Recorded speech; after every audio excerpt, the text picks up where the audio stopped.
ഭാരതീയ ജനതാ പാർട്ടിയുടെ അധ്യക്ഷ പദവി അലങ്കരിക്കാൻ ഒരാളല്ല, രണ്ടാളല്ല, അനേകം നേതാക്കന്മാർ ഈ പാർട്ടിക്കകത്തുണ്ട് എന്നുള്ളതാണ്. ഒന്നുകൂടി പറയാനുള്ളത്, ഭാരതീയ ജനതാ പാർട്ടി നേതൃസമ്പന്നമായ പാർട്ടിയാണ്, നേതൃസമൃദ്ധമായ പാർട്ടിയാണ്. ഈ കഴിഞ്ഞ ദിവസങ്ങളിലായിട്ട് ഒരുപാട് മാധ്യമങ്ങളിൽ വാർത്ത വന്നിരുന്നു.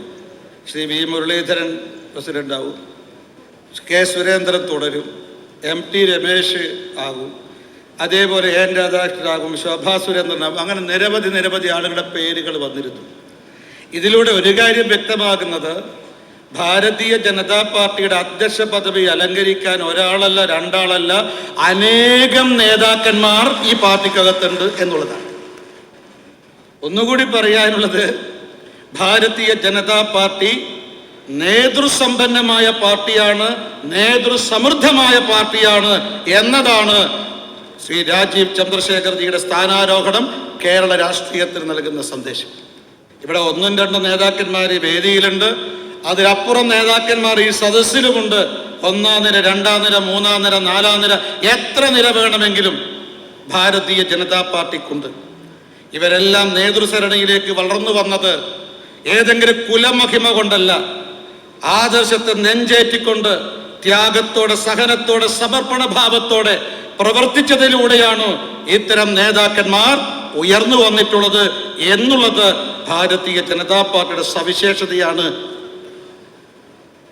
മാത്രമല്ല, ഭാരതീയ ജനതാ പാർട്ടിയെ നയിക്കാൻ കഴിവും കരുത്തുമുള്ള നേതൃത്വമുണ്ടെന്ന് മാത്രമല്ല, പുതിയ കേരളത്തെ നയിക്കാൻ പ്രാപ്തരായ നേതൃത്വം ഭാരതീയ ജനതാ പാർട്ടിക്കുണ്ട് എന്നും ഇവിടെ വ്യക്തമായി കഴിഞ്ഞിരിക്കുകയാണ്. പക്ഷെ ഒരു കാര്യം, മറ്റൊരു സന്ദേശം എന്താ? നേതൃസമ്പന്നമാണ്, നേതൃസമൃദ്ധമാണ്. ഇന്നലെ എല്ലാ നേതാക്കന്മാരും ഒരുമിച്ച് ഐകകണ്ഠേനയാണ് നമ്മുടെ പ്രിയങ്കരനായ നേതാവ് ശ്രീ രാജീവ് ചന്ദ്രശേഖർജിയെ ഭാരതീയ ജനതാ പാർട്ടിയുടെ അധ്യക്ഷനായിട്ട് നിശ്ചയിച്ചത്. ഇതിലൂടെ നൽകുന്ന സന്ദേശം, ഭാരതീയ ജനതാ പാർട്ടി ഒറ്റക്കെട്ടാണ് എന്നുള്ളതാണ് ഈ കേരള രാഷ്ട്രീയത്തിൽ നൽകുന്ന സന്ദേശം. BJP അച്ചടക്കവും അനുശാസനവും ആദർശബോധവുമുള്ള രാഷ്ട്രീയ പാർട്ടിയാണ് BJP എന്ന് ആവർത്തിച്ച് പ്രഖ്യാപിക്കുകയാണ് ഇതിലൂടെ നമുക്ക് മനസ്സിലാക്കാൻ സാധിക്കുന്നത്. മൂന്നാമത്തെ സന്ദേശം, ശ്രീ രാജീവ് ചന്ദ്രശേഖർജിയെ കുറിച്ച് സൂചിപ്പിച്ചു. ഈ ഹാള് നമ്മുടെ രാജശേഖർജി ഇവിടെയുണ്ട്. ഈ ഹാളിന് പ്രത്യേകതയുണ്ട്. കഴിഞ്ഞ ലോക്സഭാ തെരഞ്ഞെടുപ്പിൽ രാജീവ്ജിയുടെ ആദ്യത്തെ തെരഞ്ഞെടുപ്പ് കൺവെൻഷൻ ഇവിടെ വെച്ചിട്ടായിരുന്നു. കഴിഞ്ഞ അദ്ദേഹത്തിൻ്റെ ജനപിന്തുണയും ജനസ്വാധീനവും തെളിയിച്ചു കഴിഞ്ഞിട്ടുണ്ട് കേരളത്തിൻ്റെ തലസ്ഥാന നഗരിയിൽ. 1 ലക്ഷത്തിന് ഏതാണ്ട് 11 വോട്ടിൻ്റെ കുറവ് മാത്രമാണ് 2019 UDF സ്ഥാനാർത്ഥിക്ക് ഈ പാർലമെന്റ് മണ്ഡലത്തിൽ ഉണ്ടായിരുന്നത്. അത് കഴിഞ്ഞ തവണ ശ്രീ രാജീവ് ചന്ദ്രശേഖർജി BJPയുടെ NDയുടെ സ്ഥാനാർത്ഥിയായതോടുകൂടി അത് 16,000-ലേക്ക് എത്തിക്കാൻ അദ്ദേഹത്തിൻ്റെ ജനസ്വാധീനവും ജനപിന്തുണയും കൊണ്ട് കഴിഞ്ഞിട്ടുണ്ട്.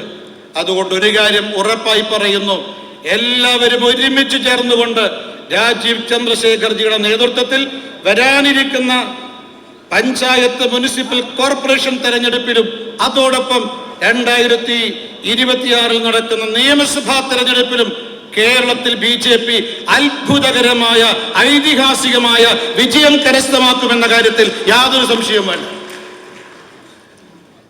ഒരു കാര്യം കൂടി നേരത്തെ പ്രഹ്ലാദ്ജി സൂചിപ്പിച്ചു. ഇന്ത്യയുടെ തെക്കും വടക്കും കിഴക്കും പടിഞ്ഞാറും മധ്യഭാഗവും എല്ലാം BJP. തമിഴ്നാടും കേരളവും മാത്രമാണ് ഇപ്പോഴ് അതിന് വിഘാതമായി നിൽക്കുന്നത്. ശ്രീ പ്രഹ്ലാദ്ജി അടുത്ത പ്രാദേശിക തെരഞ്ഞെടുപ്പോടുകൂടി, നിയമസഭാ തെരഞ്ഞെടുപ്പോടുകൂടി ഞങ്ങൾ ഇത് തിരുത്തി കാണിക്കും. കേരളവും ദേശീയ രാഷ്ട്രീയത്തോടൊപ്പം അണിചേരുന്ന വലിയൊരു രാഷ്ട്രീയ മാറ്റം കേരളത്തിൽ ഉണ്ടാകാൻ വേണ്ടി പോകുന്നു. ഈ പ്രസ്ഥാനത്തിന്റെ ആദർശം നെഞ്ചേറ്റിക്കൊണ്ട് വീരമൃത്യു വരിച്ചിട്ടുള്ള കണ്ണൂരിലും തിരുവനന്തപുരത്തും അടക്കമുള്ള കേരളത്തിലെ എല്ലാ ജില്ലകളിലും ബലിദാനികളായിട്ടുള്ള 100 കണക്കിന് ഉശിരന്മാരായിട്ടുള്ള പ്രവർത്തകന്മാരുടെ സുന്ദരമായ സ്വപ്നങ്ങൾ സാക്ഷാത്കരിക്കപ്പെടും. അതിന് നേതൃത്വം നൽകാൻ ശ്രീ രാജീവ് ചന്ദ്രശേഖർജിക്ക് സാധിക്കുമാറാകട്ടെ. അതിനുള്ള കഴിവും കരുത്തും ശ്രീ പത്മനാഭസ്വാമി അദ്ദേഹം നൽകുമാറാകട്ടെ